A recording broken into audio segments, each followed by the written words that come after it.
Now, if we say her stats are today, what? 20 points, 8.4 assists, 6 rebounds. That's crazy. But 5 That's crazy. 5.6 Those are hell of a numbers. Those are hell of a numbers. rookie. But to me, that's not Period. dominating. Yeah, it's only not dominating because she's a rookie. Now, If No. if she's putting up. All right, that's not dominating. Sheryl Swoopes, again, checking in on the subject of Caitlin Clark. I realize Sheryl Swoopes must talk about other things besides Caitlin Clark, but the only time that we tend to notice her is when she has said something, A, about Caitlin Clark, and B, it seems to be stupid. She said that 20 points, 8+ assists, 6 rebounds a game is not dominating. Well, I assume that means that you never dominated at all then, Sheryl Swoopes. Mike Shipley 09 from X doing a little bit of research here. Sheryl Swoopes, a 3-time WNBA MVP. You can see her numbers here from her MVP seasons. Caitlin Clark almost doubling her in assists in her best of those 3 seasons. Caitlin Clark scoring about at the same rate, rebounding at about the same rate, a little better than a couple of those seasons. But yeah, if you look at it, you add up the points, rebounds, and assists, Caitlin Clark is having a better season overall statistically than any of Sheryl's 3 MVP years. And as my teenage daughter might say to Sheryl Swoopes, you played yourself. Because guess what? If Caitlin Clark's not dominant, neither were you, is what it would seem to me. Ronnie, I don't know what kind of grudge Sheryl Swoopes has against Caitlin Clark. Sheryl Swoopes is not a player anymore. She hasn't been for a long time. She's probably 50 years old or something like that. I don't know if this is a bid to get attention or if she just, something about Caitlin Clark sticks in her craw, but she continues to talk about Caitlin Clark and she continues to be profoundly wrong in pretty much everything that comes out of her mouth. Yeah, man. Imagine the only time somebody ever talks about you is because you say something dumb. Like, that's it. Like, we will never talk about Sheryl Swoopes unless she's saying something dumb. What we didn't see just now of that clip, that I actually watched the whole clip, and one of the guys on the show actually talked about, and he's right. I don't know if we can put those stats back up there, but I've seen I've seen a decent number of highlights or lowlights of some of the Fever games. Do you know how many wide open layups off of just sweet passes that Caitlin Clark has given her teammates that they didn't make? So those assists would be up even higher. And if she wasn't such an unselfish player, maybe her assists would be down a little bit and her points would be up. So for Sheryl Swoopes to say that, she's just a hater. I have suspicions on why, and other people have said it. I'm not going to do it here, but she's clearly a hater, Ricky. She's drinking that haterade, Ronnie. Yep. I don't know. It certainly seems to be, because if Caitlin Clark's numbers aren't dominant, then she's saying that she was never dominant. And I have a feeling that if you ask Sheryl Swoopes if she was a dominant player, she would say that yes, she was a dominant player. So the statistical argument, if she's going to make any kind of argument that Caitlin Clark is not on her level, she's not going to be able to make that argument with numbers, as Mike Shipley 09 helpfully pointed out. A 4-time All-Pro, a Pro Football Hall of Famer, one of the greatest quarterbacks to ever get into a huddle. I'm speaking of Dan Fouts. And Dan, welcome to the program. So happy to have you on today. It's great to be with you. An OutKick. Well, Dan, I got to tell you, people my age, they know, but anybody who's watching this who's younger and may need to be educated, if fantasy football had been a thing in the late 70s and early 80s, and maybe there were a few people playing somewhere, but if it had been a thing, you would have been the quarterback to have.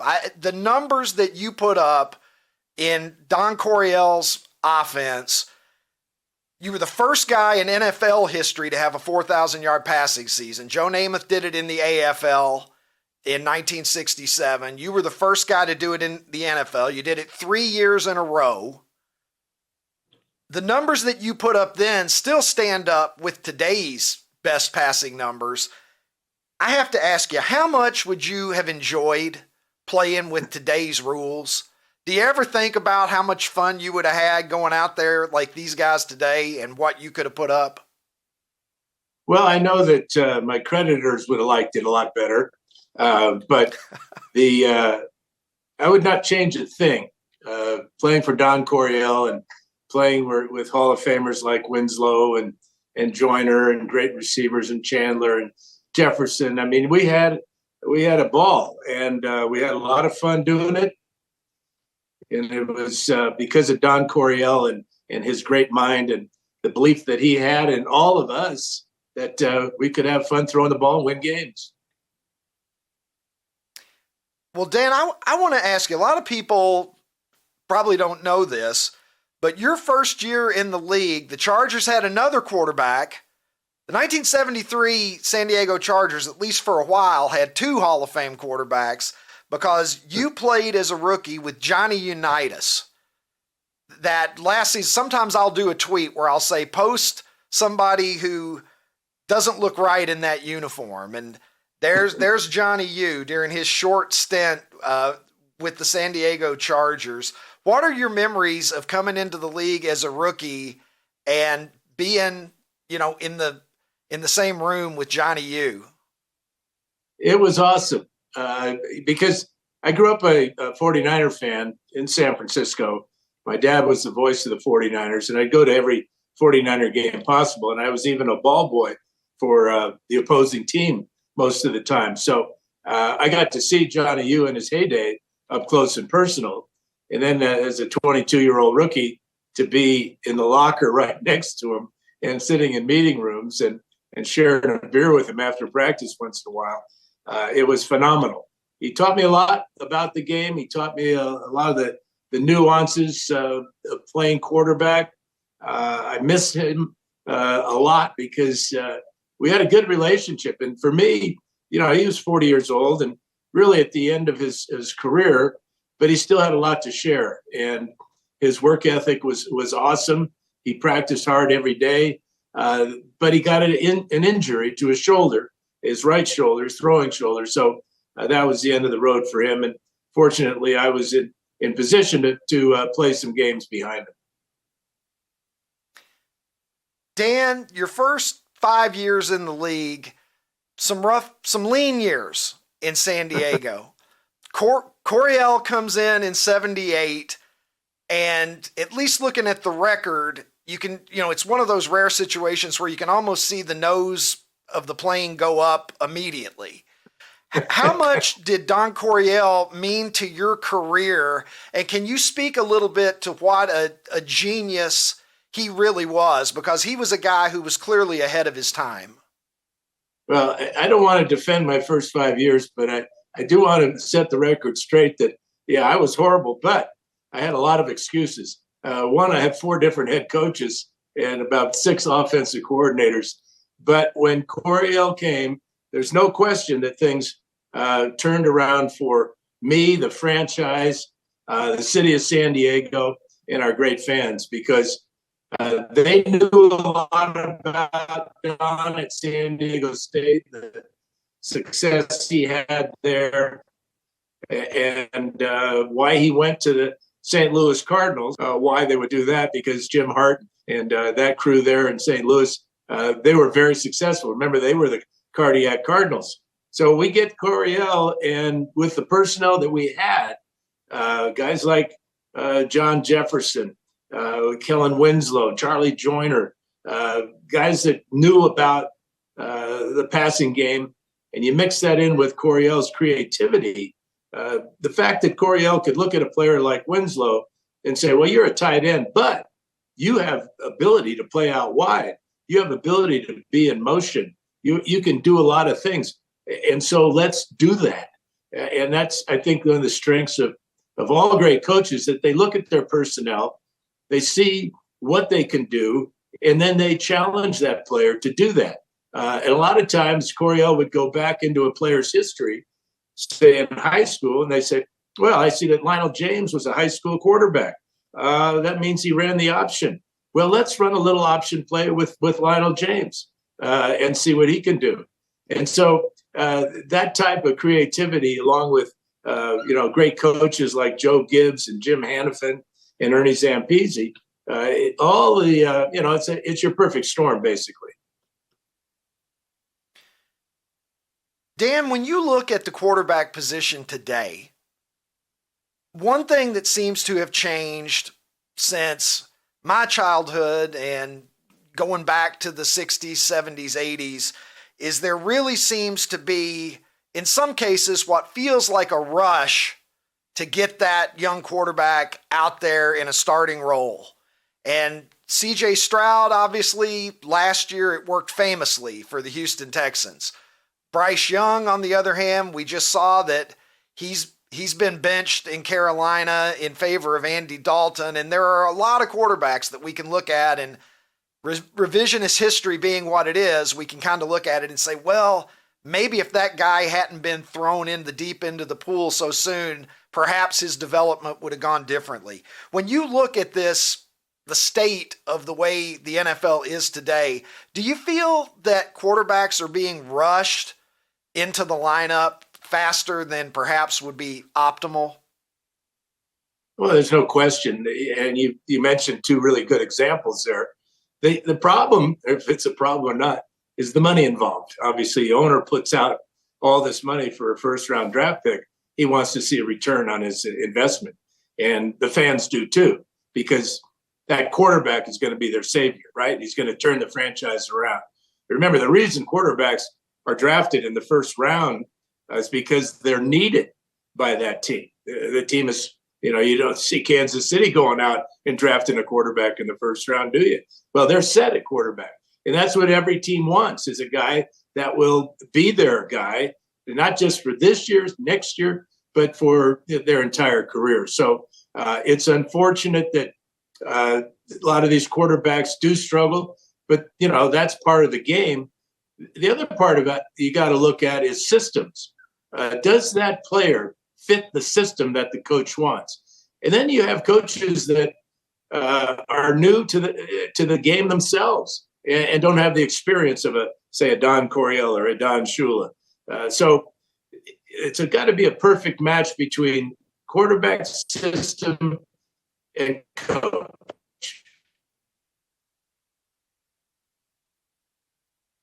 Yeah, I don't know. Okay, yeah, Dan, you're there. We lost you for a second.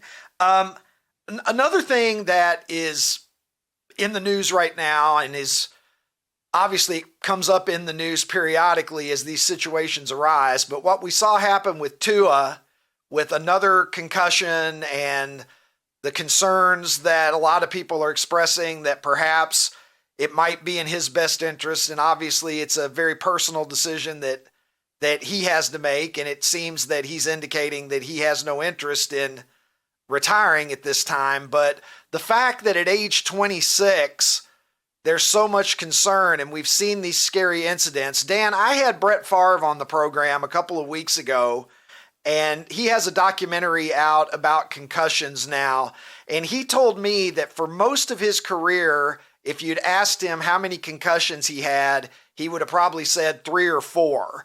He now believes that he may have had in excess of 1,000 concussions during the course of his career, in terms of when the lights flicker and whatever, that's a low-grade concussion, I suppose. When you look back on your career, and you played in, it was the roughest era, maybe it wasn't, Bronco Nagurski, but you were playing a game that was probably more similar to that than the game that we see today. Do you look back on your career differently in terms of thinking about the dangers that you encountered, knowing what we know now? Well, I can't change anything, so I don't really think about it that much. But I do sympathize and empathize with all quarterbacks and all players that do have head injuries, because it's scary, and it's getting scarier and scarier. The problem with concussions is it's hard to tell when a player is 100% ready to go back. It's impossible to tell. You go by feeling and tests and all that, but we don't know what's inside this skull of ours and how much bruising that brain has gotten over the years. So it's serious. And then when you talk about CTE and all the other things that come along with that, it's a violent game, and players know that. And I can understand why Tua wants to get back out there and play. He's a player, and that's what players want to do. But he seriously needs to consider not just next week or the next month, but the years ahead. Dan, Tom Brady is a rookie this year. For the first time in a long time, Tom Brady's a rookie. And I was saying to someone the other day that I think Caleb Williams and Tom Brady are the most scrutinized rookies in the NFL right now. You know a little something about broadcasting because you've had a long and distinguished, terrific broadcasting career after your playing days. You went into it pretty much right away. I believe 87 was your last season in the NFL, and in 88 you were with CBS. Obviously, you displayed a natural talent and ability for that to make that transition so quickly. As someone who's done it, what do you think of the challenges that Tom Brady is facing in this new role, and how long did it take for you to adapt and become fully comfortable in that analyst role? Well, first of all, I had the advantage of being raised by a father who was a broadcaster. My dad, Bob Fouts, was the voice of the 49ers for decades, and Bay Area Hall of Famer, Radio Hall of Famer. So something genetically there was that helped me a great deal. But as far as feeling comfortable, there's never a game when it's over that you are sitting on the airplane flying home and going, "Oh, I wish I had said that," instead of that stupid comment. And then when you watch the replay the next day of your game, you feel good about some things, and other things you wish you had said differently or better. But for Tom, he's going to get a lot of help because he's on the number one team, and he's a smart guy. He knows football. He's got a good personality. I think he'll be fine, but he's got to overcome and not pay attention to all the chirping going on out there, because if you do, that'll distract you and keep you from preparing the way you have to. But, he's already faced the chirping. Remember, he was a 6th-round pick out of Michigan when he got signed by the Patriots. So as a quarterback, you do take a lot of criticism when things don't go well. And so he knows how to handle that situation. Dan, you worked with a lot of great broadcasters. Vern Lundquist was your partner for a long time at CBS. You later, of course, worked with the great Keith Jackson on college football. What did you learn from those guys? Because when you talk about the legends of broadcasting, that's just two, and you work with a lot more than that. What did those guys teach you about what goes into a quality broadcast? Well, each guy was individually very, very unique. Let's not forget about Brent Musburger or Dick Enberg or Al Michaels or Ian Eagle. Okay, Vern, of course. Yes. There's your murderer's row. And Absolutely. Just an aside from the broadcast booth, each guy had their own quirks. So you learned that this is what this guy his favorite beverage was, and so you made sure that he was taken care of, because you're working together closely for years, and as far as what you learn from each guy is it's just so much. And a lot of it's in the preparation and the timing and the teamwork involved in a broadcast. And that just doesn't happen in the booth. That happens in the ride to the stadium or the ride to the airport or at dinner the night before the game or on the phone the next week. So you spend a lot of time communicating. But the toughest, perhaps, transition I had to make was with Keith Jackson. The first game I ever did with him, here we are, we're at the Rose Bowl doing a UCLA game, and he's setting the stage perfectly. It's first down, he calls first down. He gives both lineups. It's second down, he gives the quarterback story, and it's third down, incomplete pass. The punt team comes out, they punt the ball. We go to commercial, and I hadn't said anything. And he looks across at me and he says, "Well, Fouts, are you going to talk today, or are you just going to stand there?" So I said, "Keith, I'm sorry. I'm sorry. I just love listening to your voice like everybody else, you know." So that is so classic. True. Yeah, that's amazing. Yeah, I wrote him a letter one time, snail mail, asking him if I could interview him for a project I was working on. And I got a call. I was coming out of my day job. I was a college professor then. I got a phone call. It was like Los Angeles, California, unknown number. I pick it up and just immediately, there it is, that voice on the other end of the line. And I didn't have my recorder with me. And Keith actually stayed on the phone with me while I was driving home 20 minutes, just talking to me about Wide World of Sports and whatever it was that I wanted to ask him. It was one of the most surreal, best little, moments of my life, just getting to talk to the guy. It must have been incredible getting to know him as you did.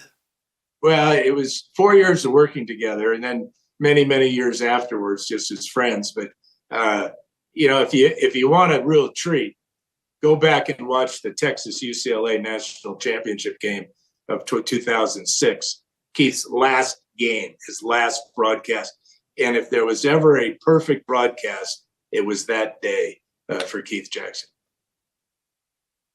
Yeah, that's a great idea. I think I'm actually going to do that this weekend, Dan.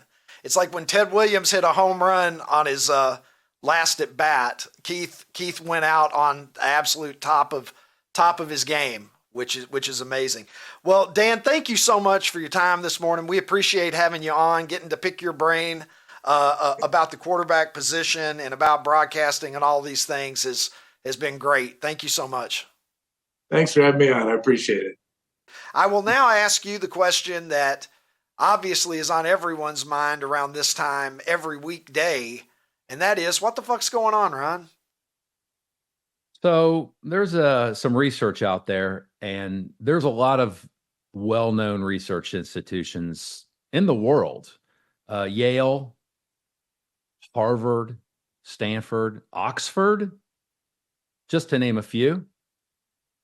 Deshang University in Cameroon, who, by the way, I think they're only 3.5 point underdogs to Michigan this weekend. Yeah. It's known as the Oxford of Cameroon, I believe. It is. Fine institution. Yeah. So their research, and the reason I think this is a little bit relevant is you remember our poll of the day yesterday, just an absolute, just a bludgeoning of the other choices. Who was responsible for that, Ron? Well, clearly somebody from Deshang University. It was a good night's sleep. I know that's not true because there would be Deshang University paraphernalia wallpaper in your fucking house if you went there. Not fooling me, buddy. So their researchers saying that you should eat bugs. And the reason you should eat bugs, so delicious. 3 things that they say they can help you I've eaten grasshoppers before, Ron. I actually had a cricket this. when we were in Mexico City a couple years ago. Yeah. 3 things that they say it'll help you with. One of them you need absolutely no help with, and that's hair. So you don't need to eat bugs because of hair. But if you are follically challenged, I don't want to look like any more like Teen Wolf than I already do, so I probably should stay away from it. The other one, I don't think you have a problem with this. Libido. I think your libido, from what I know, is pretty high, Ricky. To a problematic extent, Ron. Sometimes I wonder when I'm going to figure out that I'm not 21 anymore. But this is true. So far, I don't seem to need bugs. What's the other one that it's advisable? Here's the for, punchline. Ronnie? So here's the punchline, I guess. It helps you sleep. So if it'll help you sleep, I'll eat bugs. Yeah, I had grasshoppers at a Seattle Mariners game. Whatever they call that stadium now. I can't keep up with the different names of these things. But a few years ago, I was out in Seattle and I partook of some, they had a light, I don't know if it was like a chili powder or something, but it was just roasted. I don't know what they are. They were crispy and they were fine. They were grasshoppers, but it's a little gross when like later you got to go and like, and you get something out of your teeth and it's like a fucking limb. Yeah. You know, So I did it to say that I did it, although I don't know if that's actually like a really good thing to flex about or not, Ron. I'm sitting here being like, yeah, I eat grasshoppers. Like that's fucking something to be proud of. I ate alligator once when I was in the French Quarter in New Orleans, just to say that I did delicious. Oh, alligator, deep fried alligator with a nice sauce. Delicious. I got bad gator, Ron. It was just like a piece of rubber. I had to fight that thing for 2 or 3 minutes just to choke it down. Alligator. It wasn't good. Yeah. But I can at least say that I've had alligator. Yeah, I think alligator. I ate a cricket once as well. Yeah, alligator is probably a lot like calamari. You ever go to a restaurant and have calamari and it's just amazingly delicious and just tender, and then sometimes you'll go and it's just chewy and rubbery. I think gator's probably in the same boat there. But yeah, I had cricket. We were in Mexico City a couple years ago, and we were at a market, and we got some pozole soup. And the girl behind the counter said, "Do you want to try a cricket?" And I was like, "No." She's like, "Come on, try cricket." And I'm like, "If you do one, I'll do one." And so I kind of took the whole when in Rome approach, and I did it. I think it was very similar. You do one, I'll do one. Yeah, it was. So what did she do? Just produce crickets from her fucking pocket?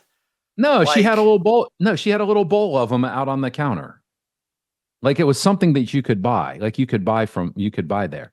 And it was your just same like situation as you. Yeah. It was the same situation as you. They were just deep fried. And then they had a dusting of some sort of a spice on them. And I just remember taking that first bite going, oh, crunchy. And then there was some mush to it. And that's kind of where I was like, oh, the mush, dude. Yeah. The mush was not fun. There was no mush with my grasshoppers. Oh, yeah. These things were just crispy. Ooh, were you supposed to? Was it?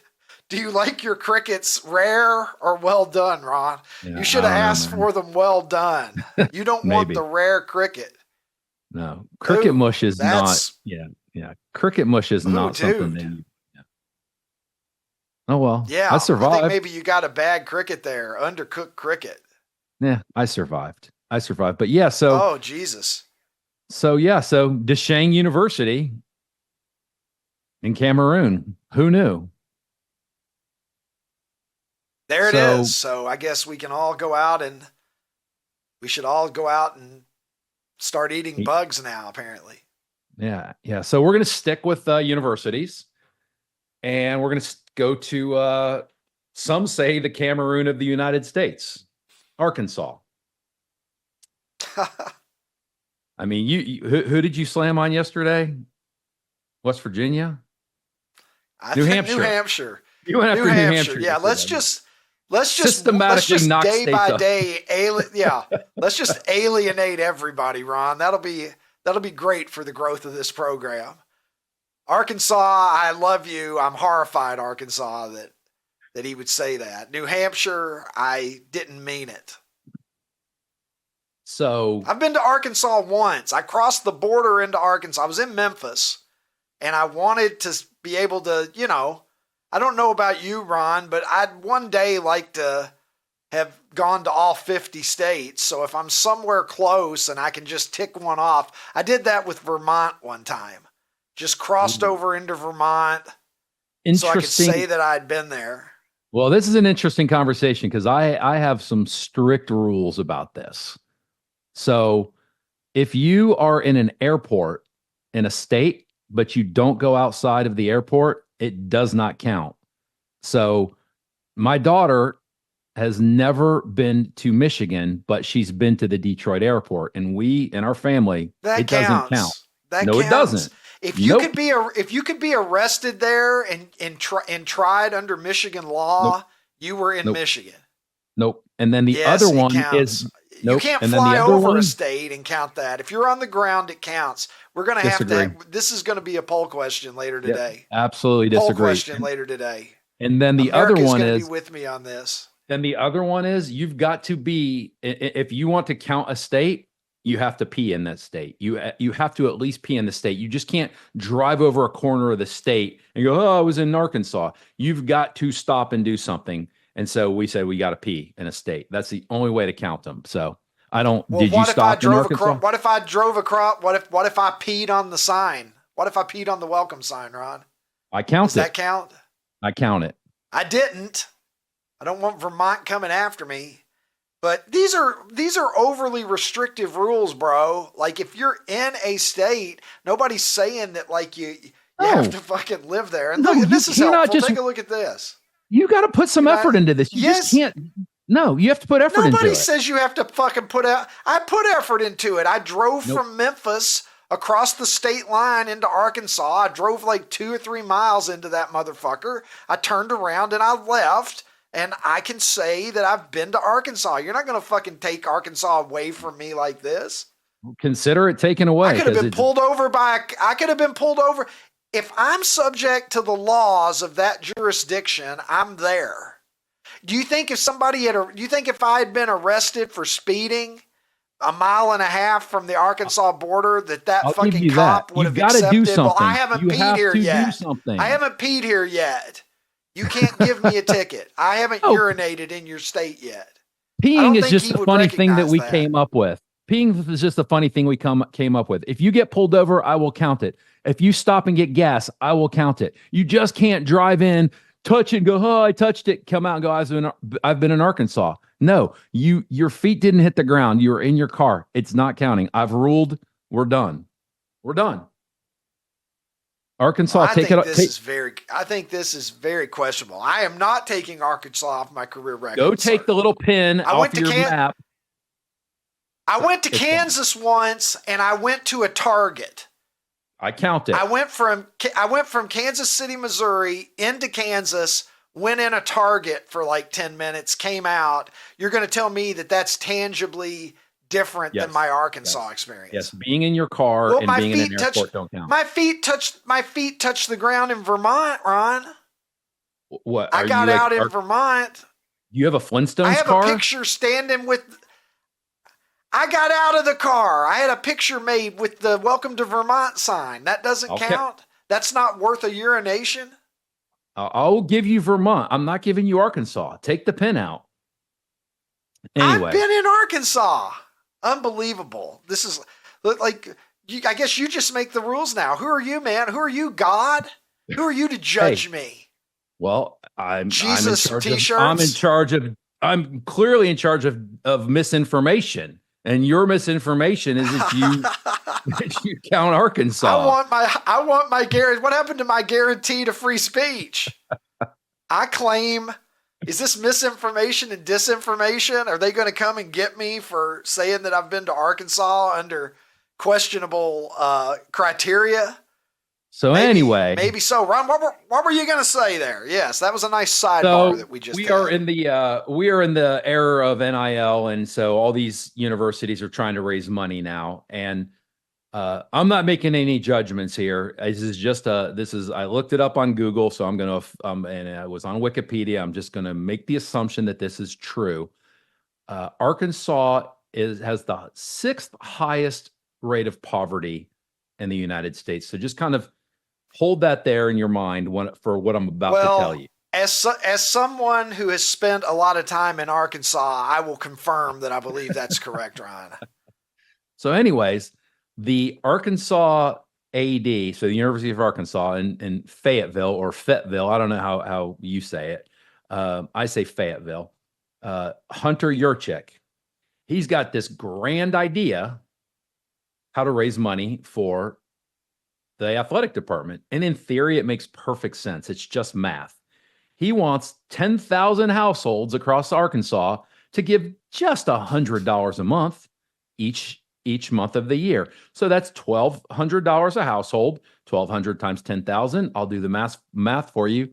It's $12 million. Super easy. Except, remember the first thing I told you about Arkansas? They have a poverty issue. So this seems a little like, I don't know, Hunter. Know your audience. Mama, we're going without groceries again this month because we need a quarterback. It's like we sold our TV last month for the money that you donated. Yeah, well, I'm going over to Bubba's house and we're going to watch it over there. We don't need a TV. We need a quarterback, Mama. Now, get back in the kitchen and cook some taters. It's like, it's all we eat are potatoes. It's like, well, it's all we're going to be eating too, honey, because SEC is a good conference. We need a quarterback. Big Suey. Listen, man, if you want to get me cracking up laughing, just do a voice. Just do a fucking voice, man. You will lose me. You're an easy audience. That makes me happy. Let's take a look, Ron. We've got enough time here, I believe, to do something we haven't done in a while, but that we always enjoy, which is taking a look at an old BillBoard top 10 songs. And I believe we have one from sometime in the 1980s. And I guess it's up to us to try to guess when it is. I know the year from looking at this, but let's, I don't know, Ron. Let's go 10-1 here. You got Beat It by Michael Jackson. Any thoughts there on that one? Oh, absolutely. Love that song. Like, love that song. I don't. Here's a little trivia. I wonder how many weeks. Man. How many weeks was it on the chart? 7. So I wonder, had it been higher and it was starting to drop? No, because it was 14 the week before. Wow. So maybe it was just on the rise. I guess it was climbing. It was the follow-up to Billie Jean, I believe. Yeah, one of his all-timers. Was so dominant. Yeah, they both ended up. It's always a baller move when you end up with multiple songs in the top 10. I think the Beatles at one time had every song in the top 5 shortly after they came to America. But the pool tables in Beat It, because there's there's always like these tough street gangs running around that are really good at dancing, Ron. And Michael Jackson encountered some of those people in this video, but they're in a pool hall at one point. And the pool table, somebody pointed this out recently. I didn't know this until a couple of years ago. Didn't have pockets, have right? no pockets. Yep. Yeah, they have no pockets. Yep. So anyway, so number 9 is Jeopardy by the Greg Kihn Band. Greg Kihn just passed away a few months ago. But I always liked him. And this, of course, also became a good Weird Al song because Weird Al turned it into I Lost on Jeopardy, baby. Which was, I think, my favorite Weird Al song. Number 8 is Separate Ways by Journey. You said that you're not on that journey with them. You just couldn't fucking care less. I think that's a great video. People make fun of that video because it's so cheesy, but it's like they're playing air instruments. They're just acting like they're playing instruments and there's nothing there. And the guy who's the keyboardist is getting into it more than anybody else in the band. And I love it. I post the GIF of their keyboardist playing the invisible air keyboards a couple of times a year. One on One by Daryl Hall and John Oates was number 7. they're still feuding, Ronnie. They've had a big falling out, those guys. They're in litigation with each other. Number 6, They're the we've got Oasis Tonight, of America. Kenny Rogers and Sheena Easton. Yeah, they've become the Oasis of America. Number 5 is Domo Arigato, Mr. Roboto by Styx, warning us probably of the society that we live in today. If we'd only heeded your advice, Styx, maybe we wouldn't be in this mess. Number 4 is Come On Eileen by Dexys Midnight Runners. I see the look on your face. You're trying hard not to say anything. Well, I just remember I was I was 16 or 17 when this song came out. So you can imagine the stupid jokes that all my friends and I would make over this song. So that's why I started to laugh. Yeah. It's a great song. I love it. It's one of my favorite 80s songs. Number 3, Hungry Like the Wolf by Duran Duran, and I will fight you. Simon Le Bon. Is that joke old yet, or is it never going to get old? I can't decide. I'm torn. Never, Number ever, 2, never, Do You ever. Really Want to Hurt Me by Culture Club, and the number 1 song in America that week was Billie Jean. Still the best song about being wrongfully accused of fathering someone's child. The kid was not his son. You a big Boy George fan? Ron. I liked some of Culture Club's stuff. I mean, Karma Chameleon, and I agree. Do You Really Want to Hurt Me? A couple of others. Yeah, I agree. Yeah, I know. Take a guess, Ron. What year was this? You don't need to be more specific than that. Well, Did I already thought say what year it was? you said it was I know. 83. It was 83, and I Okay. agree. It makes Did sense. I say yeah. it was 83? Okay. Yeah. Well, producer Tim was saying to take a guess, and I couldn't remember if I said 1983 or not. I don't know. I don't know the month and year. I would guess that it's, spring or summer of 1983. Probably. It really feels like March 12th to me. I don't know why. Okay, Just I'm being told. Something screams March What'd you 12th say, to Ron? me. It just screams March is that 12th right? to me. Yeah. Well, it is in fact March the 12th. Wow. That is fucking incredible, Ron. You're like David Blaine. Hey, OutKick fans on YouTube, if you enjoyed this episode, hit the subscribe button and make your way over to OutKick.com where you can watch the full episode.